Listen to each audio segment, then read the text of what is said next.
10 साल का आरव अपनी बड़ी बहन सारा के साथ छत पर सो रहा था।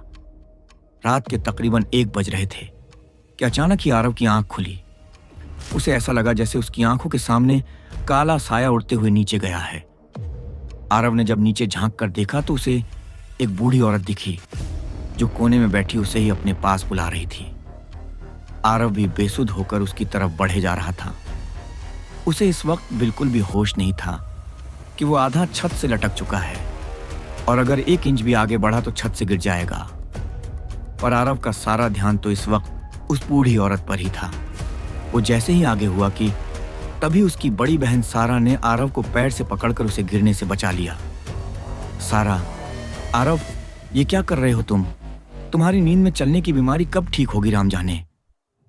सारा ने आरव को बचा तो लिया था पर वो ठंड के मारे कांपने लगा था। उसे बहुत तेज ठंड लग रही थी। सारा ने जब आरव का माथा छुआ तो उसे बहुत तेज बुखार था। सारा तुरंत ही आरव को अपनी गोद में उठा नीचे कमरे में ले आई और घर में रखी हल्की फुल्की बुखार की दवा दे दी। उस रात तो आरव चैन से सो गया, पर सुबह होते ही आरव का बदन बुखार से तपने लगा था। अगले दिन भी सारा ने आरव को बुखार की दवाई देकर उसे सुला दिया, पर बुखार कम होने का नाम ही नहीं ले रहा था। बुखार उतरने के इंतजार में अब शाम हो गई थी। जब सारा की बात समझ नहीं आई तो वो आरव को सीधा डॉक्टर के पास ले गई। डॉक्टर, इतना घबराने की बात नहीं है, मौसमी बुखार है हमारे पहलवान को। मैं कुछ दवाई लिख देता हूं जिससे जल्दी आराम मिल जाएगा।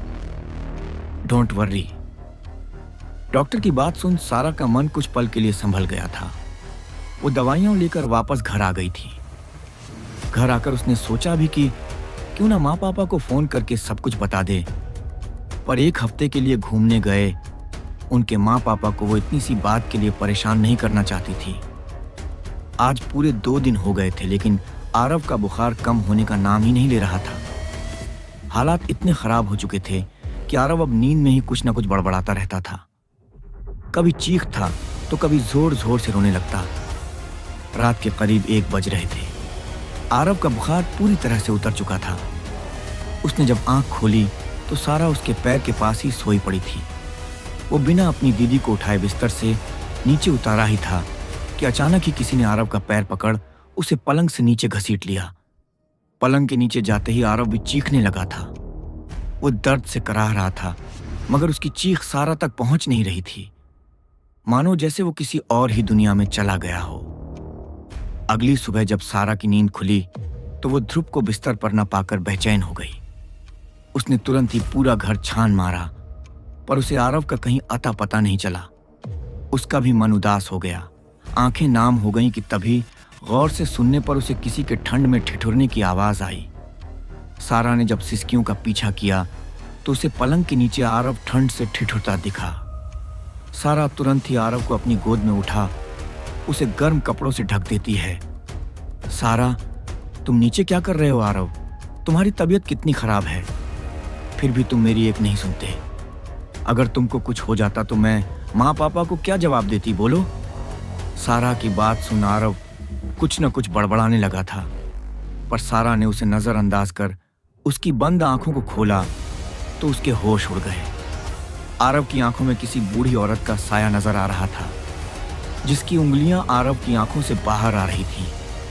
पर इससे पहले कि सारा पलंग से उतर किसी को मदद के लिए बुला पाती, पलंग हवा में उड़ने लगा और आरव का शरीर बिस्तर पर ही अकड़ने लगा था, मानो जैसे कोई जानबूझकर एक एक कर आरव के जिस्म की हड्डियां तोड़ रहा है। सारा भी हड्डियों के टूटने की आवाज साफ साफ सुन रही थी, पर इतने दर्द में होने के बाद भी आरव जोर जोर से हंस रहा था। आरव की डरावनी हंसी देखकर सारा का खून सूखने लगा था। उसे कुछ समझ नहीं आ रहा था कि आरव के साथ ये सब क्या हो रहा है।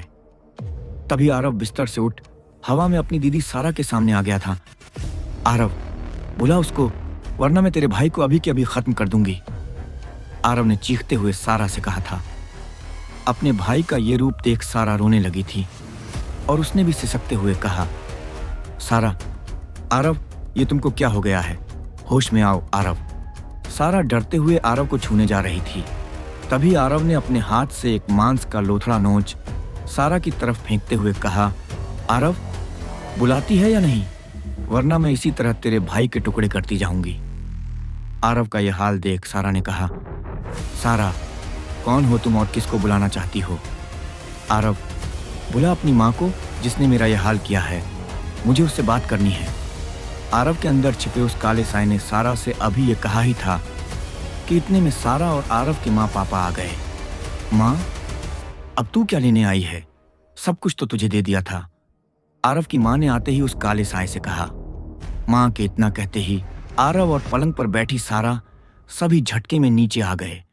सारा तो रोती हुई अपने माँ के गले लग गई, लेकिन आरव जमीन पर गिरा कांप रहा था। सारा, माँ, ये सब क्या हो रहा है? ये आरव को क्या हो गया था? कुछ तो बोलो माँ, क्या वो ठीक हो जाएगा? माँ के गले लग सारा ने सवालों की लड़ी लगा दी, पर सारा की माँ अभी भी खामोश ही थी। तब सारा के पिता ने आरव को संभालते हुए कहा, पापा, शायद सही वक्त आ चुका है, अब सबको सच बता दो। सारा, कैसा सच माँ? अपने पापा को कहते सुन सारा का मन उथल पुथल हो गया था, पर उसकी माँ की खामोशी अभी भी टूटी नहीं थी। सारा के बहुत कहने पर भी उसकी माँ ने कुछ नहीं कहा और खुद को कमरे में बंद कर दिया। अगले दिन डॉक्टर ने घर पर आकर आरव का इलाज किया। तब पता चला कि डॉक्टर ने ही आरव के माँ पापा को आरव के बारे में बताया। आरव की हालत अब पहले से ठीक हो गई थी। सब उसी की देखरेख में लगे थे और इसी चक्कर में कब रात हो गई किसी को पता नहीं चला। रात होते ही सबको डर सताने लगा था, पर इस बार सारा अकेली नहीं थी। उसके माँ पापा उसके साथ थे। रात के करीब 1 बज रहे थे और धीरे धीरे फिर से आरव को बुखार आने लगा था। ठंड के मारे उसके शरीर ने कांपना शुरू कर दिया था। तभी सारा ने आरव की पलकों को हटाया और उसे फिर से उस बूढ़ी औरत का साया दिखा जो आरव की आंखों से बाहर आना चाहती थी। पर इस बार सारा ने आरव की आंखों से आंखें नहीं हटाईं, बल्कि उन्हें बड़े गौर से देखने लगी।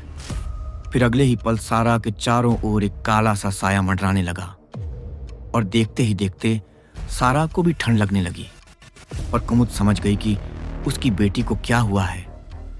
कुमुद, छोड़ दे डायन, मेरी बेटी को छोड़ दे वरना।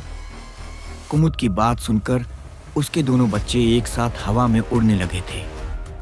फिर कुमुद को दोनों हाथों से पकड़ उसका सिर दीवार में मारने लगे। कुमुद ने बचने की बहुत कोशिश करी, लेकिन वो अपने बच्चों को नुकसान नहीं पहुंचाना चाहती थी। दीवार पर सिर लगने की वजह से उसके सिर से लगातार खून बह रहा था। वो अब बेहोश होने लगी थी। तभी कुमुद के पति ने कुमुद को कसकर पकड़ लिया और उसे बच्चों से छुड़ा अपनी गोद में छिपाते हुए कहा, बस करो माँ, कुमुद की कोई गलती नहीं है। तुम्हारे साथ जो कुछ भी हुआ वो मैंने किया, कुमुद ने नहीं। फिर उसको क्यों तकलीफ दे रही हो? औरत, क्या मेरे साथ जो कुछ भी हुआ था वो तूने किया? तूने? पर तू तो मेरा खून था, है ना? इसकी तरफ पराये घर से नहीं आया था। तुझे मैंने अपनी कोख से जन्मा था। आरव और सारा के शरीर को अपने वश में कर रखी उस मम्मी औरत के साए ने प्रताप से कहा था। आरव और सारा के मुंह एक साथ चल रहे थे, मानो जैसे वो दोनों उस बूढ़ी डायन की जुबान बोल रहे हों। प्रताप, नहीं करता तो तुम मेरा परिवार ही नहीं बसने देती। तुमने तो कसम खा ली थी मेरी कुमुद को मुझसे छीनने की, मेरे बच्चों को कोख में ही मारने की। इसीलिए मां, मैंने वो किया जो सही लगा। प्रताप की बात सुन उस बूढ़ी औरत के साए ने आरव और सारा के शरीर को काटना शुरू कर दिया था। इस बार उन दोनों का शरीर एक साथ अकड़ने लगा और दोनों की नाक और आंख से खून गिर रहा था, मानो जैसे कोई दुख में खून के आंसू रो रहा हो। आरव और सारा दर्द में चीख रहे थे, जिसे सुन कुमुद और प्रताप की आंखें भी नम हो गईं। तभी प्रताप ने गिड़गिड़ाते हुए अपनी मां के साए से भीख मांगी। चित्रा सारा के ऊपर ही मंडरा रही थी। प्रताप, मां, अब तुम दूसरी दुनिया में जा चुकी हो। क्यों मेरी हंसती खेलती दुनिया बर्बाद करने वापस आई हो? औरत, क्योंकि तूने ही मुझे उस दुनिया में भेजा जहां मैं अकेली हूं, एकदम अकेली। इसलिए मैं तेरे बच्चों को अपने साथ ले जा रही हूं। अगर रोक सकता है तो रोक ले। इतना कहकर उस बूढ़ी औरत के साए ने आरव और सारा को गर्दन से पकड़ उसकी हड्डी तोड़ने लगी। दोनों बच्चों को इतना दर्द हो रहा था कि उनकी आंख और नाक से खून रुकने का नाम नहीं ले रहा था कि तभी कुमुद एक तस्वीर लिए उस साए के सामने आ गई, जिसे देख आरव और सारा एकदम से नीचे आ गिरे और दर्द के मारे वो साया तड़पने और चीखने लगा था।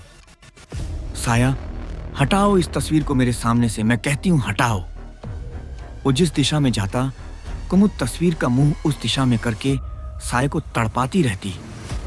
उस साए का दर्द इस हद तक बढ़ चुका था कि हवा में ही वो कुमुद और प्रताप के जिस्म से ही मांस का लोथड़ा नोचने लगी थी। पर प्रताप भी कुमुद के साथ डटकर खड़ा था। बहुत जद्दोजहद के बाद वो साया अपने आप ही शांत हो गया और बूढ़ी औरत का रूप लेके सबके सामने खड़ा हो गया था। साया, मैंने तो हमेशा शिद्दत से प्यार किया था, पर तू मेरा खून होकर मेरे साथ ऐसा करेगा, ये मैंने सपने में भी नहीं सोचा था। अपनों के लिए सबसे अच्छे उपहार आखिर क्यों किया था तूने मेरे साथ ऐसा? क्यों अपनी माँ को इतनी बड़ी सजा दी? आखिर क्यों? अपनी माँ की दर्द भरी बात सुनकर प्रताप बोला, प्रताप, माँ, मैं जानता हूं तुमने जो किया है वो भगवान भी नहीं कर सकता, लेकिन पापा के अत्याचार से बचने के लिए तुमने काले जादू का सहारा लिया, जिसमें तुम अंधी होती जा रही थी। माँ, मुझे याद है तुम रात को 12 बजे शमशान घाट कच्चा मांस लेकर क्यों जाती थी? ताकि तुम एक डायन बन सको और काले जादू की मदद से पिताजी को हमेशा के लिए अपने वश में कर सको, जिससे रोज रोज की लड़ाई के झगड़े बंद हो जाए और हम खुशहाल परिवार की तरह रह सके। और ऐसा हो भी गया। लेकिन माँ, तुम काले जादू के पीछे इतनी पागल हो गई थी कि तुम्हें लोगों के ऊपर काला जादू कर उन्हें वश में करना अच्छा लगने लगा। इस कारण ही तुमने पहले गांव के जानवरों पर काला जादू कर उनकी बलि चढ़ाई और उनका कच्चा मांस भी खाया।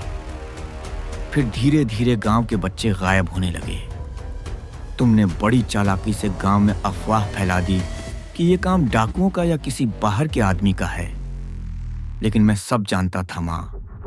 मैं जानता था कि उन बच्चों की बलि आपने दी है, आपने माँ। इसीलिए मैंने गांव वालों को सब कुछ सच सच बता दिया और उन्होंने आपके साथ वही किया जो आपके साथ होना चाहिए था। हाँ माँ, मैंने ही कुमुद को सब सच बता के गांव के लोगों तक पहुंचाने को बोला था, जिन्होंने गुस्से में आकर आपको हमारे पुराने घर के साथ जिंदा जला दिया। एक बार फिर अपनी मां को देख प्रताप की आंखें नम थीं, पर कुमुद अपने बच्चों की जान दोबारा खतरे में नहीं डालना चाहती थी। इसीलिए उसने उस तस्वीर को उस साए के ऊपर ही फेंक दिया। जैसल में प्रताप के पिता की तस्वीर थी, जिसका डर आज भी उसकी मां के दिल में बसता था। भले ही वो एक साया ही क्यों ना बन गई, साए पर तस्वीर गिरते ही वो साया हमेशा हमेशा के लिए खत्म हो गया और प्रताप का परिवार हमेशा हमेशा के लिए आजाद। शायद सच कहा है किसी ने, घरेलू हिंसा के दाग शरीर से तो मिट सकते हैं, लेकिन आत्मा से कभी नहीं। अगर आपने भी कभी कोई डरावनी चीज महसूस की है तो कमेंट में जरूर बताएं। अगली कहानी हो सकती है आपकी।